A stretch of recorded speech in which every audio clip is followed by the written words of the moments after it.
Metals and non metals എന്ന് പറയുന്ന chapter ആയിരുന്നല്ലേ പഠിച്ചുകൊണ്ടിരുന്നത്. എന്തൊക്കെ നമ്മൾ ആ ചാപ്റ്ററിൽ പഠിച്ചു? നമ്മൾ മെറ്റൽസിനെ കുറെ കണ്ടു, നോൺ മെറ്റൽസിന്റെ ഒക്കെ ഫീച്ചേഴ്സ് പഠിച്ചു, മെറ്റൽസിന്റെ ഫീച്ചേഴ്സ് പഠിച്ചു, അവരുടെ കെമിക്കൽ പ്രോപ്പർട്ടീസ് പഠിച്ചു, അവരെ എങ്ങനെയാണ് നമ്മൾ എക്സ്ട്രാക്ട് ചെയ്ത് എടുക്കുന്നതെന്ന് പഠിച്ചു. ഇത്രയും കാര്യങ്ങളാണ് നമ്മൾ മെറ്റൽസിനെയും നോൺ മെറ്റൽസിനെയും റിയാക്ടിവിറ്റി സീരീസ് പഠിച്ചല്ലേ. റിയാക്ടിവിറ്റി സീരീസ് ഇമ്പോർട്ടന്റ് ആണ്. റിയാക്ടിവിറ്റി സീരീസ് ഒക്കെ പഠിച്ചു. ഇനി നമുക്ക് ലാസ്റ്റ് ചാപ്റ്റർ ലാസ്റ്റ് ആണ്. നിങ്ങൾക്കൊക്കെ ഇഷ്ടപ്പെട്ടിട്ടുണ്ടോ ചാപ്റ്റർ? ഇൻട്രസ്റ്റിംഗ് ആണോ?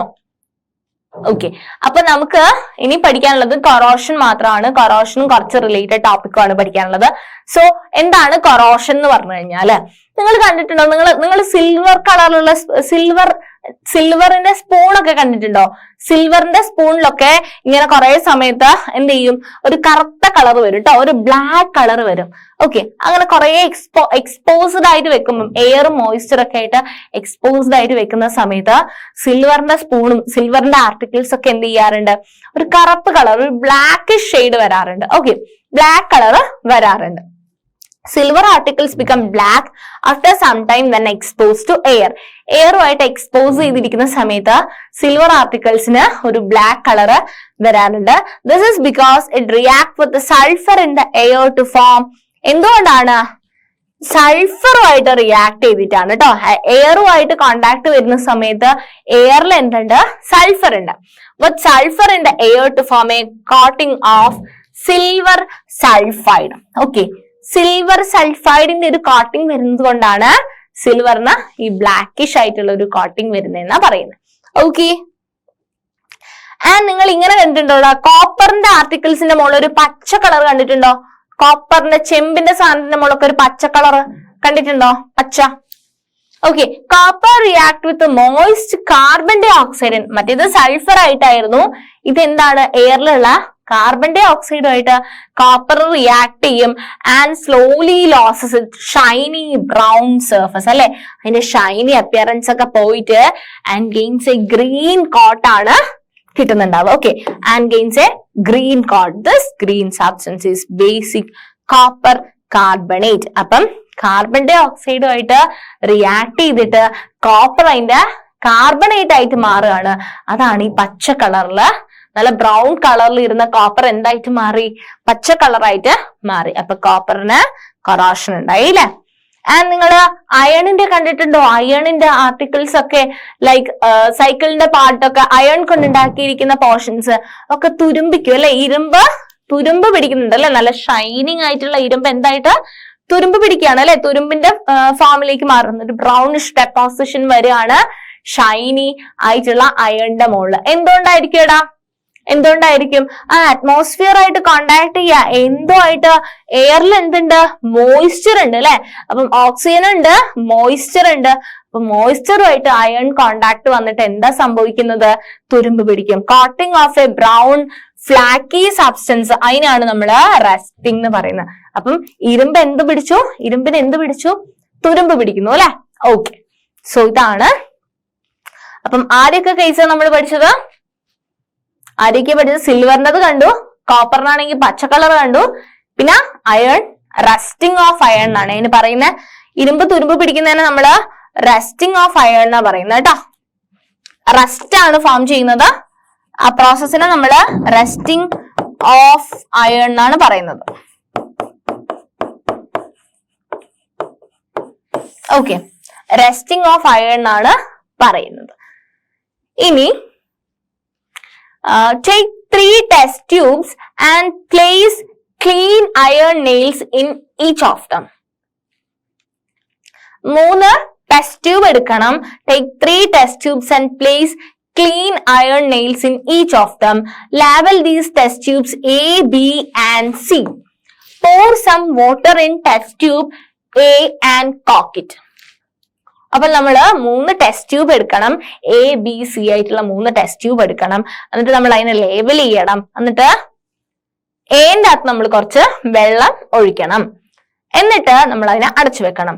Boil the distilled water in test tube B and add about 1 milliliter of oil and cork it.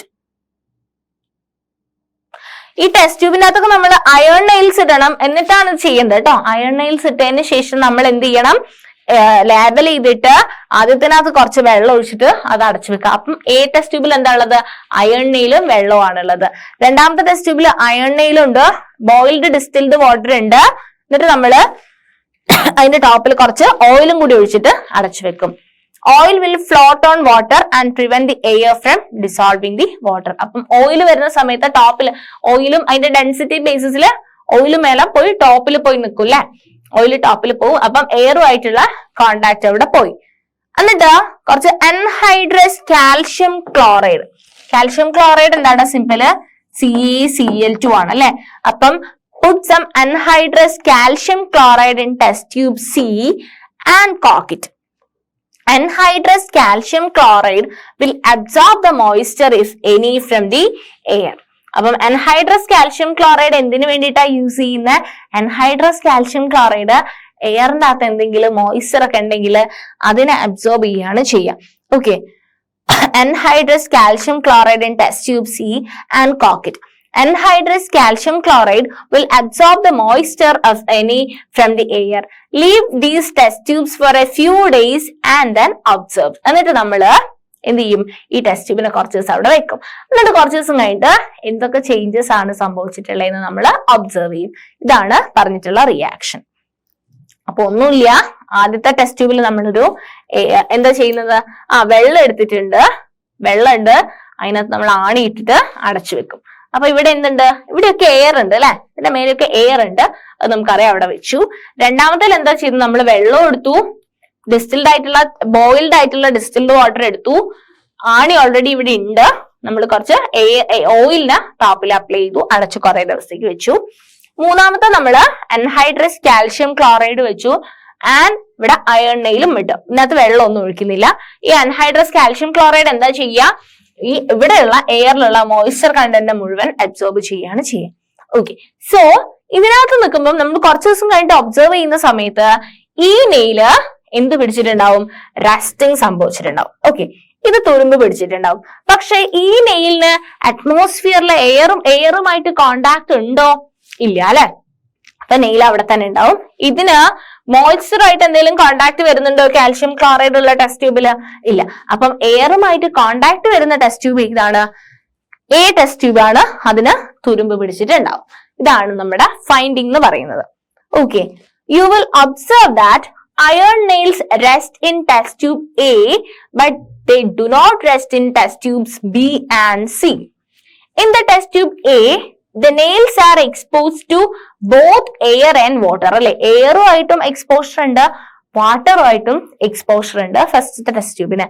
Test tube B, the nails are exposed to only water and the nails in test tube C are exposed to dry air. അല്ലെ, moisture content ഒന്നും ഇല്ലാത്ത dry air. അൻഹൈഡ്രസ് calcium chloride ആണ് നമ്മൾ add ചെയ്തത്.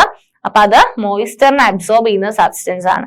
അപ്പം ആദ്യത്തേന് മാത്രമാണ് air മോയ്സ്ചറുമായിട്ട് contact വരുന്നത്, അതിന് തുരുമ്പ് പിടിച്ചിട്ടുണ്ടാവും. ഇനി ഈ തുരുമ്പിനെ നമ്മൾ എങ്ങനെ പ്രിവെന്റ് ചെയ്യും? That means prevention of corrosion. Corrosion എങ്ങനെ നമുക്ക് പ്രിവെന്റ് ചെയ്യാൻ വേണ്ടി പറ്റും? The rusting of iron can be prevented by എന്തൊക്കെ മെത്തേഡ്സ് ആണ്? പെയിന്റിങ് ചെയ്യാം, ഓയിലിംഗ് ചെയ്യാം, ഗ്രീസിംഗ് ചെയ്യാം, ഗാൽവനൈസിംഗ് ചെയ്യാം, പിന്നെയോ ക്രോം പ്ലേറ്റിംഗ് ചെയ്യാം, ആനോഡൈസിംഗ് ഓർ മേക്കിംഗ് അലോയ്സ് ആയിട്ട് മാറ്റുകയും ചെയ്യാം. അപ്പം ഇത്രയും മെത്തേഡ്സ് ആണ് നമുക്ക് കൊറോഷൻ പ്രിവെന്റ് ചെയ്യാൻ വേണ്ടി പറ്റുന്നത്.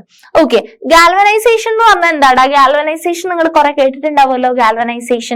Galvanization is a method of protecting steel and iron from rusting by coating them with a thin layer of zinc. അപ്പൊ നമ്മള് ഈ സ്റ്റീലിന്റെ അയണിന്റെ ഒക്കെ മേലെ ഒരു സിങ്കിന്റെ ഒരു കോട്ടിംഗ് കൊടുക്കുന്നതിനാണ് നമ്മൾ ഗാൽവനൈസേഷൻ എന്ന് പറയുന്നത്.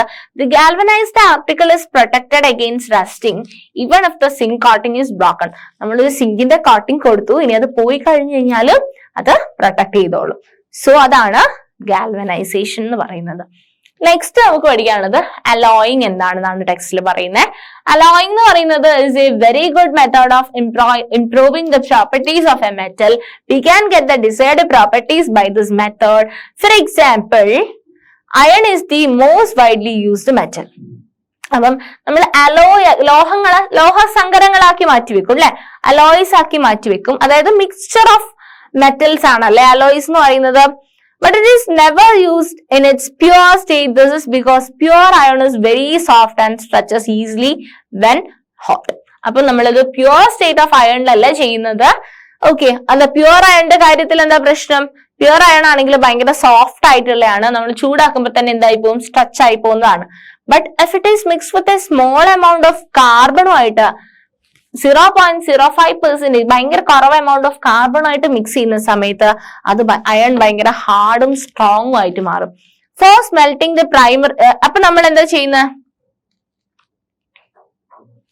but become hard and strong when iron is mixed with ഈ അയണിനെ നമ്മള് നിക്കലുമായിട്ടും ക്രോമിയുമായിട്ട് മിക്സ് ചെയ്യുകയാണെങ്കിൽ നമുക്ക് സ്റ്റെയിൻലെസ് സ്റ്റീൽ കിട്ടും which is hard and does not rust. അപ്പം സ്റ്റെയിൻലെസ് സ്റ്റീൽ എന്ത് ചെയ്യില്ല, ഭയങ്കര ഹാർഡും ആണ്, അത് തുരുമ്പ് പിടിക്കുകയില്ല. അയൺ അല്ലേ റസ്റ്റിംഗ് സംഭവിക്കുക, പക്ഷെ ഇങ്ങനെ ചെയ്തു കഴിഞ്ഞാൽ അത് ഹാർഡും ആണ്, റസ്റ്റിംഗും സംഭവിക്കില്ല.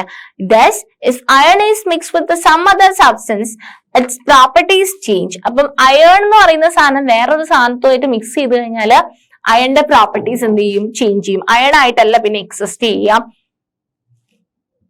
In fact, the properties of any metal can be changed if it is mixed with some other substance. The substance added may be a metal ആവാം അല്ലെങ്കിൽ ഒരു നോൺ മെറ്റൽ ആവാം. An alloy is a homogeneous mixture of two or more metals. അപ്പം രണ്ടോ അതിൽ കൂടുതലോ മെറ്റൽസിന്റെ ഒരു homogeneous mixture ആണ് എന്താ അലോയ് എന്ന് പറയുന്നത്. Okay, alloy is a mixture of two or more എന്താ മെറ്റൽസ്, ഹോമോജീനിയസ് ആയിട്ടുള്ള മിക്സ്ചർ ആണ്. or a metal and a non metal. It is two or more metals ആവാം അല്ലെങ്കിൽ മെറ്റലും നോൺ മെറ്റലും തമ്മിലുള്ളൊരു മിക്സ്ചർ ആവാം. It is prepared by first melting the primary metal and then dissolving the other elements in it in definite proportion. It is then cooled to room temperature. അപ്പൊ നമ്മൾ അതിനെ melt ചെയ്തിട്ടാണ് ബാക്കി metals add ചെയ്തിട്ട് എന്ത് ചെയ്യും, നമ്മള് അലോയ്സ് ഫോം ചെയ്യും. If one of the metal is mercury, then the alloy is known as amalgam. മെർക്കുറിന്റെ അലോയിനെ നമ്മള് അമാൽഗം എന്നാണ് വിളിക്കുന്നത്. Okay, one of the metal mercury ഉള്ള അലോയിനെ നമ്മള് അമാൽഗം എന്നാണ് വിളിക്കുന്നത്. Electrical conductivity and melting point of an alloy is less than that of pure metal. അപ്പൊ pure മെറ്റൽസിനെ നോക്കുമ്പോൾ കണ്ടക്ടിവിറ്റിയും എന്തായിരിക്കും, ലെസ് ആയിരിക്കും. ഓക്കെ, പ്യുവർ മെറ്റലിന്റെ അത്രയും കണ്ടക്ടിവിറ്റി ആർക്ക് ഉണ്ടാവില്ല, അലോയ്സിന് ഉണ്ടാവില്ല, മെൽറ്റിംഗ് പോയിന്റും ഉണ്ടാവില്ല. ഫോർ എക്സാമ്പിൾ ബ്രാസ് എന്ന് പറയുന്ന ഈ പറയുന്ന കോമ്പസിഷൻ നിങ്ങൾ ഓർക്കണേ. Brass and alloy of copper and zinc. അപ്പം കോപ്പർ ആൻഡ് സിങ്കും ചേർന്ന അലോയ് ആണ് ബ്രാസ് എന്ന് പറയുന്നത്. And bronze and alloy of copper and tin. അപ്പൊ ബ്രാസും ഉണ്ട് ബ്രോൺസും ഉണ്ട്. രണ്ടും നിങ്ങൾ അതിന്റെ കോമ്പോസിഷൻ പഠിക്കണം. ബ്രാസ് എന്ന് പറയുന്നത് കോപ്പറും സിങ്കുമാണ്, ബ്രോൺസ് എന്ന് പറയുന്നത് കോപ്പറും ടിന്നുമാണ്. Are not good conductors of electricity. ഇവർ രണ്ടുപേരും not good conductors of electricity, whereas copper is used for making electrical circuit. അപ്പൊ ഇതിനകത്ത് രണ്ടും നിങ്ങൾ നോക്കിയേ, കോപ്പറും സിങ്കും ആണ്, ഒന്ന് കോപ്പറും ടിന്നും ആണ്. പക്ഷെ ഇതെന്ന് പറയുന്നത് ഈ രണ്ട് അലോയ്സും ഇലക്ട്രിക്കൽ കണ്ടക്ടിവിറ്റി ഇല്ലാത്ത ആൾക്കാരാണ്. പക്ഷെ നമ്മൾ കോപ്പർ വയേഴ്സ് എന്തിനു യൂസ് ചെയ്യുന്നുണ്ട്, കണ്ടക്ടിവിറ്റി കൂട്ടാൻ വേണ്ടിയിട്ട്, കണ്ടക്ഷന് വേണ്ടിയിട്ട് യൂസ് ചെയ്യുന്നുണ്ട്. സർക്യൂട്ടിലൊക്കെ നമ്മൾ യൂസ് ചെയ്യുന്നത് കോപ്പർ വയർ ആണ്. പക്ഷെ അതിനെ നമ്മൾ അലോയ് ആക്കി മാറ്റിയ സമയത്ത് അതിന് ഇലക്ട്രിക്കൽ കണ്ടക്ടിവിറ്റി ഇല്ലാണ്ടാവുകയാണ് ചെയ്യുന്നത്. അപ്പൊ ബ്രാസും ബ്രോൺസും, ബ്രാസ് എന്ന് പറയുന്നത് കോപ്പറും സിങ്കും, ബ്രോൺസ് എന്ന് പറയുന്നത് കോപ്പറും ടിന്നും ഓർത്ത് വെക്കണേ. Solder, an alloy of lead and tin, SnPt, has a low melting point and is used for welding electrical wires together. Electrical wires weld ചെയ്യാൻ വേണ്ടിയിട്ട് നമ്മൾ യൂസ് ചെയ്യുന്ന അലോയ് ആണ് എന്ത്, solder. Is an alloy of lead and tin. Okay. And pure gold എന്ന് പറഞ്ഞാൽ 24 karat gold ആണ്. Pure gold 24 carat ആണെന്ത്, പ്യുവർ ഗോൾഡ്. പക്ഷെ നമ്മൾ പ്യുവർ ഗോൾഡ് ആയിട്ടല്ല യൂസ് ചെയ്യുക. 24 കാരറ്റ് ഗോൾഡ് അല്ല നല്ലെന്ന് പറയുന്നത്. 24 കാരറ്റ് ഗോൾഡ് ഭയങ്കര സോഫ്റ്റ് ആയിട്ടുള്ള സാധനമാണ് 24 കാരറ്റ് പ്യുവർ ഗോൾഡ് എന്ന് പറയുന്നത്. It is therefore not suitable for making jewellery. അപ്പൊ നമുക്ക് ജ്വല്ലറി ഉണ്ടാക്കാൻ പറ്റില്ല, ഭയങ്കര സോഫ്റ്റ് അല്ലേ 24 കാരറ്റ് എന്ന് പറയുന്നത്. ഇറ്റ് ഈസ് അലോയ്ഡ് വിത്ത്, ഒന്നില്ലെങ്കിൽ നമ്മള് കോപ്പർ ആയിട്ട് അല്ലെങ്കിൽ സിൽവറോ ആയിട്ട് നമ്മൾ മിക്സ് ചെയ്തിട്ട് അലോയ് ആക്കിയിട്ടാണ് നമ്മൾ ജ്വല്ലറീസ് ഒക്കെ ഉണ്ടാക്കുന്നത്, അത് ഹാർഡ് ആക്കാൻ വേണ്ടിയിട്ട്. Generally, in India, 22 karat gold is used for making ornaments. നമ്മൾ ornaments ഉണ്ടാക്കാൻ വേണ്ടി യൂസ് ചെയ്യുന്ന 24 karat ആയിട്ടുള്ള പ്യുവർ ഗോൾഡ് അല്ല നമ്മൾ യൂസ് ചെയ്യുന്ന, 22 karat ആയിട്ടുള്ള ഗോൾഡ് ആണ് നമ്മൾ യൂസ് ചെയ്യുന്നത്. ബാക്കി എന്ത് ചേർക്കും? സിൽവറോ കോപ്പറോ ഒക്കെ ആഡ് ചെയ്യും. It means that 22 parts of pure gold is alloyed with 2 parts of either copper or silver വെച്ചിട്ട് നമ്മൾ അലോയ് ആണ് ഉണ്ടാക്കുന്നത്. ഓക്കെ, ഇനി ലാസ്റ്റ് ആണ് the wonder of ancient Indian metallurgy. Indian മെറ്റലർജിയിലുള്ള ഒരു വണ്ടർ എന്ന് പറഞ്ഞു കഴിഞ്ഞാല് അയൺ പില്ലറിന് കുത്തബ് മിനാറിന്റെ അടുത്തുള്ള ഒരു, കുത്തബ് മിനാർ എവിടെയാ ലൊക്കേറ്റ് ചെയ്തിട്ടുള്ളത്? ഡൽഹിയിലാണ് അല്ലെ കുത്തബ് മിനാർ ഉള്ളത്. ആ കുത്തബ് മിനാറിന്റെ അടുത്തൊരു അയൺ പില്ലർ ഉണ്ട്, പണ്ട് ഉണ്ടാക്കിയ ഒരു അയൺ പില്ലർ ആണ്. More than 1600 years ago by the iron workers of India. ഇന്ത്യയിലെ അയൺ വർക്കേഴ്സ് 1600 years ago ഉണ്ടാക്കിയിരിക്കുന്ന ഒരു അയൺ പില്ലർ ആണ്. അതെന്ന് പറഞ്ഞാൽ they had developed a process in which prevention of iron from rusting. അപ്പം അയൺ അല്ലേടാ, iron അറ്റ്മോസ്ഫിയറിൽ ഓക്സിജനുമായിട്ട് react ചെയ്തിട്ട് rusting സംഭവിക്കില്ലേ? പക്ഷെ അവരെന്ത് ചെയ്തിട്ടുണ്ട്? They developed a process which prevented iron from rusting. For its quality of rust resistance has been examined by scientists from all parts of the world.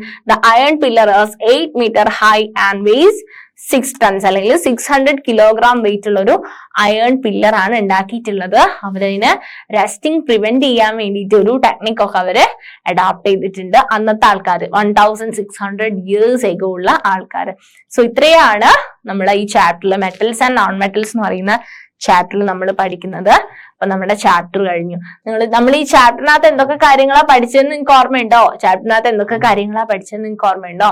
മെറ്റൽസിന്റെ features പഠിച്ചിട്ടുണ്ട്, non മെറ്റൽസിന്റെ features. മെറ്റൽസിന്റെ features ആയിട്ട് നമ്മൾ പഠിച്ച സാധനങ്ങൾ എന്തൊക്കെയായിരുന്നു?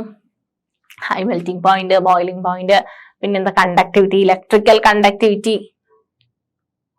എന്തൊക്കെയായിരുന്നു മെറ്റൽസിന്റെ ഫീച്ചേഴ്സ്? കണ്ടക്ടിവിറ്റി എങ്ങനെയായിരുന്നു? Heat conduction ഉണ്ടായിരുന്നു, electrical conduction ഉണ്ടായിരുന്നു, പിന്നെ എന്തായിരുന്നു? ലസ്റ്റർ കാണിക്കും, സൊണോറിറ്റി പറഞ്ഞു, ഡക്ടിലിറ്റി പറഞ്ഞു, മാലിയബിലിറ്റി പറഞ്ഞു അല്ലെ. ഇങ്ങനെ കുറെ ഫീച്ചേഴ്സ് പറഞ്ഞു. നോൺ മെറ്റൽസിനെ പറ്റി പഠിച്ചു, റിയാക്ടിവിറ്റി സീരീസ് പഠിച്ചു, അതെങ്ങനെയോ ഓരോ മെറ്റൽസിന്റെയും എക്സ്ട്രാക്ഷൻ പഠിച്ചു. പിന്നെന്താ നമ്മൾ പഠിച്ചത്? മെറ്റലിന്റെ എക്സ്ട്രാക്ഷൻ പഠിച്ചു, കറോഷൻ ഒക്കെ പഠിച്ചു അല്ലെ. അപ്പം ഇതായിരുന്നു നമ്മുടെ ചാപ്റ്റർ എന്ന് പറയുന്നത്. നിങ്ങള് വായിച്ചു നോക്കുക, നന്നായിട്ട് പഠിക്കുക. ഓക്കെ, അപ്പൊ സിമ്പിൾ ആയിട്ടുള്ള ചാപ്റ്റർ ആണ്. കണ്ടന്റ്സ് ഓരോന്നും നിങ്ങൾ റിവൈസ് ചെയ്ത് നോക്കുക. ഓരോ മെത്തേഡ് ഓഫ് എക്സ്ട്രാക്ഷനും കാര്യങ്ങളൊക്കെ നിങ്ങൾ ശ്രദ്ധിക്കുക. ഓക്കെ, സിമ്പിൾ ആണ്. അലോയ്സിനെ പറ്റിയാണ് ലാസ്റ്റിൽ പഠിച്ചത് കേട്ടോ. ഓക്കെ, അപ്പൊ എല്ലാ മക്കളും എന്ത് ചെയ്യുക? നന്നായിട്ട് വായിക്കുക, നല്ല മക്കളായിട്ട് പഠിക്കുക.